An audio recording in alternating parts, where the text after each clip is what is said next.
अज्ञानतिमिरान्धस्य ज्ञानाञ्जनशलाकया चक्षुरुन्मीलितं येन तस्मै श्रीगुरवे नमः. Nityanandam. This is Sarveshwarananda. In this episode, there is mention of 3 words, I am God. And this is profound because even the quantum physics today proves that we are all part of God, or an extension of God rather. We do have the God element, God particle inside us, and we can literally dream and create our own life as if we are God. And God does not have any limitations, and so do most of the so-called limitations make no sense when we say that we are God. So enjoy this episode. This is Sarveshwarananda. Welcome to the deep dive. Today we're going to tackle what might be, well, the ultimate question. Who are we? It really is the big one. And this isn't just, a philosophical exercise. Our mission here is to cut through all the noise. We're synthesizing insights from science, ancient wisdom, modern philosophy, And trying to give you a genuinely powerful new way to think about your own identity. We've been looking at sources that, frankly, defy logic and common sense sometimes. They really do. They seem to contradict almost everything we were taught in school. And that's because when you look at the scale of things, we're these peculiar life forms on a tiny blue planet in a ridiculously vast universe. Yeah. And yet this one question, who am I? The ancient teachings all said it's the only question that truly matters. Their first instruction was always, know thyself. So that's the journey we're setting out on. We're going to explore this radical idea that your life, who you are, is so much bigger than the box you might be drawing around it right now. Let's do it. Okay, so first up, let's just deconstruct this whole idea of a personal identity. The sources present this fantastic and kind of unsettling thought experiment. It really gets to the core of it. Imagine you wake up one morning and everything is gone. Every single memory. You don't know your name, your age, your job, your family. Nothing. The entire narrative is just wiped clean. In that, terrifying moment, what's the only thing you know for sure? The only thing you can verify right there in your direct experience is simply, I am. That's it. Everything else, that whole scaffold of identity we build. It's a story. We spend our lives building it, based on our past, on what society tells us we are, on our traumas, but it's a construct. So if a simple, bump on the head could erase that entire story, where did the you that you were so sure of actually go? Exactly. The sources are pretty blunt about it. They say this set identity we cling to is often just a story. And the practical side of that is? Yeah, it's huge. It is. Because if you're operating from a belief like, I'm the person whose parents treated me badly, or I'm a victim of this thing that happened, you're limiting yourself with a narrative. You're defining yourself by your history. Right. And when you realize it's just a story, you gain the power to revise it, to change it. It gives you the key to unlock so much fear. Because that fear is rooted in a past event, a story. And choosing to release that narrative, to forgive the people in it, that's the only way to really move forward emotionally. You stop letting history define your present. This moves us so perfectly from the internal story to the external reality. Mm-hmm. For centuries, the Newtonian view was king. Matter was it. Solid, predictable, fixed. Mm-hmm. What you see is what you get. But this is where the quantum discoveries they upend everything. They absolutely slip the script. We're taught to trust our senses, right? Mm-hmm. This desk feels solid. My body feels solid. But the science shows something startling. Which is that an atom is almost entirely empty space. The number is mind-boggling. It's about 99.99999% space. So when some of the sources use a word like hologram or illusion, that can sound a little cheap, like a metaphor. But there's real science behind this. There is. It's a shorthand, for sure. But the rigorous explanation is that at the most fundamental level, matter isn't made of tiny hard balls. Those particles, they exist as waves of energy, as probabilities. Until they're observed. Right. What we perceive as solid is just a super dense, localized concentration of an energy field. Everything around us, our minds, our bodies, it's all just organized energy in this vast sea of energy. So the feeling of solidity is just about the speed of vibration. That's a great way to put it. One of the sources showed this amazing example from a kid. He said, your hand seems solid, but it's just atoms vibrating really, really fast. I love that. He said if that vibration slowed way down, you could pass your hand right through a wall as if it were just a wall of feathers. The solidity is a property of its frequency. And it's wild to think that while, most of us aren't tapping into the quantum field on our lunch break. Right. Ancient groups like the Taoists, they found ways to do it. They intuitively understood that nothing is really separate or static. It's all in flux. And if it's all just vibrant energy, what gives it order? What creates the patterns we see? This is where it gets really beautiful, I think. We get to this universal blueprint that's found everywhere in creation, the Fibonacci sequence. The Fibonacci sequence is so key. Each number is the sum of the two before it. And that sequence gives rise to what we call the golden ratio, or PHI. 1.618, and it goes on forever. To infinity. And this isn't just some math curiosity. This ratio literally governs how things grow and develop in the universe. We see it everywhere, right? Not just in textbooks. Everywhere. The scale is breathtaking. You see that spiral dictated by PHI in the shape of a galaxy? Wow. You see it in the seeds of a sunflower, the curl of a ram's horn, the shape of a seashell. But the crucial part for us, for this question of who am I, is that this exact same ratio is woven into the human body. It is. It's in the relationship of your bones, like the length of your hand to your forearm, the segments of your fingers. It's deep inside our vascular system, our arteries, our nervous system. So our physical form isn't random at all. Not at all. We are a direct expression of the universe's most harmonic, growth-oriented design. We are literally built according to the quintessential golden mean. Which strongly suggests that our identity is tied to something so much bigger. We're not just looking at the universe. We are the universe.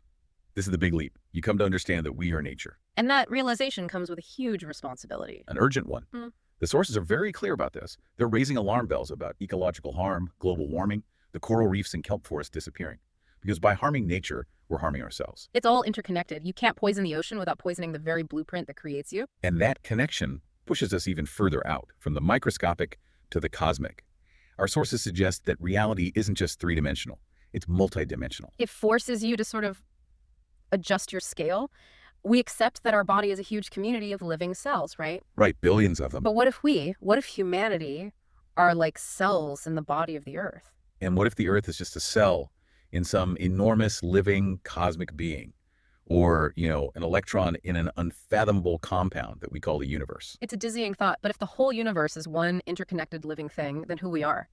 It can't just be our physical body, it has to be consciousness. Consciousness is the thread that ties it all together. Yeah. The premise is that every single particle, every cell, has some rudimentary form of consciousness, of memory. So the body is just a container. A container with the whole universe inside. The full blueprint, the full potential of everything is right there. And the sources make this incredible claim about healing. That if the cells have consciousness, you can actually speak to them with love, and they'll respond. Because they recognize that energy as the language of the source. It's part of this path of awakening, of realizing you are so much more than your daily routine, your job, your family, your worries. It's like that quote about the Buddha. He realized he wasn't just a character in the dream of his life. He was the maker of the entire dream. That's the shift. And that search for a higher truth is why religion is so pervasive, right? Across every culture. And despite all the differences, they share these core ideas. Love, charity, the soul. This is where science and spirituality really start to shake hands. I mean, Einstein showed that energy never ceases to exist. It just changes form. Which sounds a lot like an eternal soul. It's a pretty potent scientific parallel. Yeah. And when traditions talk about a higher power, a lot of modern thinkers are just calling it the source. And they're very clear we have to stop gendering it. It is probably the most accurate word because it's this huge, powerful energy source, the pure embodiment of love. And that love translates into oneness. That's the heart of so many spiritual paths. Think of the Hindu greeting, namaste. The divinity in me bows to the divinity in you. Exactly. It's a direct acknowledgement that we share the same fundamental reality. Which brings us to Atman and Brahman. Yes, Atman is the individual soul, which one source beautifully calls a sparkle of the light of God inside us. And Brahman is the universal soul, the source itself. So the goal is to realize they're the same thing. To remove that illusion of separation and to be able to declare, I am Brahman, which means I am God. And that phrase, I am God, that's it. That's the key to this whole deep dive. Those are the 3 magic words that are meant to radically shift your life, to reprogram your subconscious. The 3 magic words are, I am God. And you can feel how provocative that is. Oh, absolutely. The source material talks about the immediate conflict that creates. For some people, it's a beautiful affirmation of oneness. We are all expressions of the source. But for others, it's blasphemy. It's absurd. We saw that feedback in the material, didn't we? Right. People saying, I wouldn't want to be God. That's a lot of responsibility. Or just flat out, I am not God. We are mortal. And that reaction is so visceral because we've been taught this separation theology, that God is some authority figure outside of us. So how do you understand I am God without it just becoming a huge ego trip? The interpretation offered is to translate be God as express this life energy, to be this consciousness. It's just an acknowledgement, like quantum physics shows us, that you are made of the exact same stuff that makes the stars. We're all just different expressions of that one thing. Exactly. And this idea that we're separate, the sources identify that as the root cause of all human suffering. They lay out this whole chain reaction. The pathology of separation. It starts with theology. If you believe God is over there separate from you, that creates a separation cosmology where everything in the universe seems separate. Which then creates a separation sociology. I'm me, you're you, and we're in competition. And that inevitably leads to pathology, self-destruction, violence, harming the planet, because we don't see that it's all connected. And the solution is so simple but so profound. Just abandon the idea of separation. It's like that drop of water in the ocean. The drop can see itself as this tiny, fragile, separate thing.